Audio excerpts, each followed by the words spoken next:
ಹರೇ ಕೃಷ್ಣ. ನನ್ನ ಹೆಸರು ಜಯಲಕ್ಷ್ಮಿ, ಟಿ ದಾಸರಳ್ಳಿಯಿಂದ. ಇವತ್ತಿನ ನೀತಿ ಕತೆ, ಪೆದ್ದುತನದಿಂದ ಆಗುವಂತ ಅಂದ್ರೆ ಸ್ಟುಪಿಡಿಟಿಯಿಂದ ಆಗುವಂತ ಅನಾಹುತ. ಒಮ್ಮೆ ಒಬ್ಬ ವ್ಯಾಪಾರಿ ಹತ್ರ ಒಂದು ಕತ್ತೆ ಇರುತ್ತೆ. ಅವನು ದಿನ ಆಗ್ಲೂ ಎಲ್ಲಾ ತಿನಸಿಗಳನ್ನ ಆ ಕತ್ತೆ ಮೇಲೆ ಹಾಕೊಂಡು ಊರೂರ್ಗೆ ಹೋಗ್ಬಿಟ್ಟು ಮಾರ್ಕೊಂಡು ಬರ್ತಾ ಇರ್ತಾನೆ.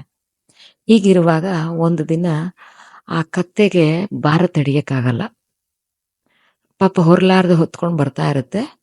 ಆ ಊರಿನಲ್ಲಿ ಒಂದು ಕಾಲುವೆ ಇರುತ್ತೆ, ಅಂದ್ರೆ ಕೆನಾಲ್. ಅದ್ರ ಮೇಲೆ ಒಂದು ಬ್ರಿಡ್ಜ್ ಇರುತ್ತೆ ದಾಟೋದಿಕ್ಕೆ. ಆ ವ್ಯಾಪಾರಿ ಏನ್ ಮಾಡ್ತಾನೆ, ಕತ್ತೆನ ಆ ಬ್ರಿಡ್ಜ್ ಮೇಲೆ ದಾಟಿಸ್ಕೊಂಡು ಹೋಗ್ಬೇಕು ಅಂತ ಹೊಡ್ಕೊಂಡು ಹೋಗ್ತಾ ಇರ್ತಾನೆ.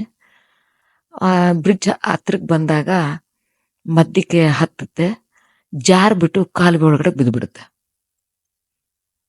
ಅವತ್ತು ಆ ಮೂಟೆನಲ್ಲಿ ಉಪ್ಪು ಹಾಕಿರ್ತಾನೆ, ಉಪ್ಪಿನ ಮೂಟೆ ಹೊತ್ತಿರ್ತಾನೆ. ಆ ಕತ್ತೆಗೆ ಕಾಲುವೆನಲ್ಲಿ ಬಿದ್ದಿದ್ದ ತಡ ಜೋರಾಗಿ ಭಯಕ್ಕೆ ಕಿಚ್ಚಕ್ ಶುರು ಮಾಡುತ್ತೆ. ಆಗ ಒಂದಷ್ಟು ಜನ ಓಡ್ ಬಂದು ಆ ಕತ್ತೆನ ಎತ್ತುತ್ತಾರೆ. ಆ ಕತ್ತೆ ಸ್ವಲ್ಪ ಸುಧಾರಿಸ್ಕೊಳುತ್ತೆ. ತಿರ್ಗಾ ಮತ್ತೆ ವ್ಯಾಪಾರಿ ಮನೆ ಕಡೆ ಕರ್ಕೊಂಡು ಹೋಗಕ್ ಹೊರಡ್ತಾನೆ. ಆ ಕತ್ತೆಗೆ ಅನ್ಸುತ್ತೆ, ಏನಿದು ತೂಕ ತೀರಾ ಕಡಿಮೆ ಆಗೋಗ್ಬಿಟ್ಟಿದೆಯಲ್ಲ, ಓಹೋ ನಾನು ನೀರ್ನಲ್ಲಿ ಬಿದ್ದಿದ್ದಕ್ಕೇನೇನೆ ತೂಕ ಕಡಿಮೆ ಆಗೋಗ್ಬಿಟ್ಟಿದೆ ಅಂತ ಯೋಚನೆ ಮಾಡುತ್ತೆ. ಇನ್ನೊಂದೆರಡು ದಿನ ಬಿಟ್ಕೊಂಡು ಮತ್ತೆ ಆ ವ್ಯಾಪಾರಿ ಏನ್ ಮಾಡ್ತಾನೆ, ರಾಗಿಯನ್ನ ಹಾಕೊಂಡು ಆ ಕತ್ತೆ ಮೇಲೆ ನಡ್ಸ್ಕೊಂಡ್ ಬರ್ತಾ ಇರ್ತಾನೆ. ತಿರ್ಗಿ ಅದೇ ದಾರಿನಲ್ಲೇ ಬರ್ತಾರೆ. ಮತ್ತೆ ಅದೇ ಕಾಲುವೆ, ಅದೇ ಬ್ರಿಡ್ಜ್.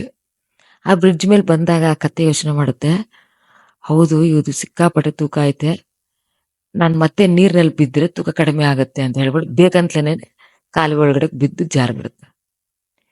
ಈ ಸರಿ ಆ ಬಿದ್ದಿದ್ದ ತಡ ಅದ್ರಲ್ಲಿ ಇದ್ದಿದ್ ರಾಗಿ ಎಲ್ಲ ನೀರ್ ಪಾಲಾಗೋಗ್ಬಿಡುತ್ತೆ. ಜೋರಾಗಿ ಕಿರ್ಚ್ಕೊಂತಾ ಇರ್ತೈತೆ ಕತ್ತೆ. ಜನ ಎಲ್ಲ ಬರ್ತಾರೆ, ಅದನ್ನ ಕಾಪಾಡಿ ಮೇಲಕ್ಕೆ ಎತ್ತುತ್ತಾರೆ. ಸ್ವಲ್ಪ ಹೊತ್ತು ಆದ್ಮೇಲೆ ಸುಧಾರಿಸ್ಕೊಂಡು ಮತ್ತೆ ವ್ಯಾಪಾರಿ ಏನ್ ಮಾಡ್ತಾನೆ, ತನ್ನ ಕತ್ತೆನ ಮನೆ ಕಡೆ ಕರ್ಕೊಂಡು ಹೋಗ್ತಾನೆ. ಈ ಸರಿ ಒಂದ್ ವಾರ ಆದ್ರೂ ಕೂಡ ಅದಕ್ಕೆ ಏನು ಕೆಲಸ ಹೇಳಲ್ಲ. ಪಾಪ ವಯಸ್ಸಾಗಿದೆ, ಏನಕ್ಕೆ ಅದಕ್ಕೆ ಕಷ್ಟ ಕೊಡಬೇಕು ಅಂತೇಳಿ ವ್ಯಾಪಾರಿ ಏನ್ ಮಾಡ್ತಾನೆ, ಒಂದ್ 4-5 ದಿನ ಸುಧಾರಿಸ್ಕೊಳ್ಳಿ ಅಂತ ಸುಮ್ಮನೆ ಹೋಗ್ತಾನೆ. ಒಂದು ವಾರ ಆದ್ಮೇಲೆ ಆ ವ್ಯಾಪಾರಿ ಹತ್ತಿ ಮೂಟೆ ತರ್ತಾನೆ, ಅಂದ್ರೆ ಕಾಟನ್ ಹತ್ತಿ ಮೂಟೆನ್ ತಗೊಂಬಂದು ಅದ್ರ ಹೆಗಲ ಮೇಲೆ ಕಟ್ತಾನೆ. ಅವನ್ಗೆ ಗೊತ್ತು, ಹತ್ತಿ ಆದ್ರೆ ತೂಕ ಇರೋದಿಲ್ಲ, ಪಾಪ ಅದು ಹೊರುತ್ತೆ, ಅದಕ್ಕೆ ಕಷ್ಟ ಕೊಡೋದು ಬೇಡ ಅಂತ ಯೋಚನೆ ಮಾಡಿ ಹತ್ತಿ ಹಾಕ್ತಾನೆ. ಮತ್ತೆ ಅದೇ ದಾರಿನಲ್ಲಿ, ಅದೇ ಕಾಲುವೆ, ಅದೇ ಸೇತುವೆ ಮೇಲೆ ಬರ್ಬೇಕಾಗತ್ತೆ. ಆದ್ರೆ ಈ ಕತ್ತೆಗೆ ತುಂಬಾ ಬುದ್ಧಿವಂತಿಕೆ, ಅತಿ ಬುದ್ಧಿವಂತಿಕೆ. ಅದೇನು ಯೋಚನೆ ಮಾಡುತ್ತೆ, ಈ ತೂಕ ತಾನೆ ನಾನು ಏನಕ್ಕೆ ಹೊರಬೇಕು, ತಾಳು ನಾ ಈ ಅಪ್ಪನ ಬುದ್ಧಿ ಹೇಳೋಣ ಅಂತ ಹೇಳಿ ಅದು ಬೇಕಂತಲೇನೆ ಮತ್ತೆ ಬೀಳುತ್ತೆ. 3ನೇ ಸರಿನೂ ಬೀಳುತ್ತೆ. ಈ ಸರಿ ಏನಾಗೋಗುತ್ತೆ, ಹತ್ತಿ ಆಗಿದ್ರ ಕಾರಣ ಅದು ನೀರ್ ಹೀರ್ಕೊಂಡು ಸಿಕ್ಕಾಪಟ್ಟೆ ತೂಕ ಆಗೋಗ್ಬಿಡುತ್ತೆ. ಜೋರ ಕಿರ್ಚುತ್ತೆ, ಮೇಲ್ ಬರೋದಕ್ಕೆ ಟ್ರೈ ಮಾಡುತ್ತೆ. ಜನರು ಬಂದು ಎಳಿಯಕ್ ಟ್ರೈ ಮಾಡ್ತಾರೆ, ಅವ್ರಿಗೆ ಅದನ್ನ ಕಾಪಾಡಕ್ ಆಗೋದಿಲ್ಲ. ಯಾಕೆಂದ್ರೆ ಹತ್ತಿ ನೀರ್ ಹೀರ್ಕೊಂಡ್ಬಿಟ್ಟು ಸಿಕ್ಕಾಪಟ್ಟೆ ತೂಕ ಆಗೋಗ್ಬಿಡುತ್ತೆ. ಕತ್ತೆ ಅಲ್ಲೇ ಪ್ರಾಣ ಬಿಟ್ಬಿಡುತ್ತೆ. ಅನ್ಯಾಯವಾಗಿ ತನ್ನ ಪ್ರಕೃತಿಯನ್ನದಿಂದ ಪ್ರಾಣ ಕಳ್ಕೊಳ್ಳುತ್ತೆ. ಇದರಿಂದ ನಮ್ಗೆ ಏನ್ ಅರ್ಥ ಆಗುತ್ತೆ ಅಂದ್ರೆ, ಪ್ರತಿ ಸಾರಿನೂ ಅದೇ ಘಟನೆ ರಿಪೀಟ್ ಆಗುತ್ತೆ ಅಂತ ನಾವು ಅನ್ಕೊಳಕ್ ಆಗಲ್ಲ.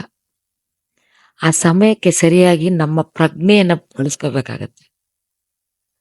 ದಡ್ಡತನವನ್ನ ಪ್ರದರ್ಶನ ಮಾಡ್ಕೊಳಕ್ ಹೋಗ್ಬಾರ್ದು ನಾವು. ಹರೇ ಕೃಷ್ಣ.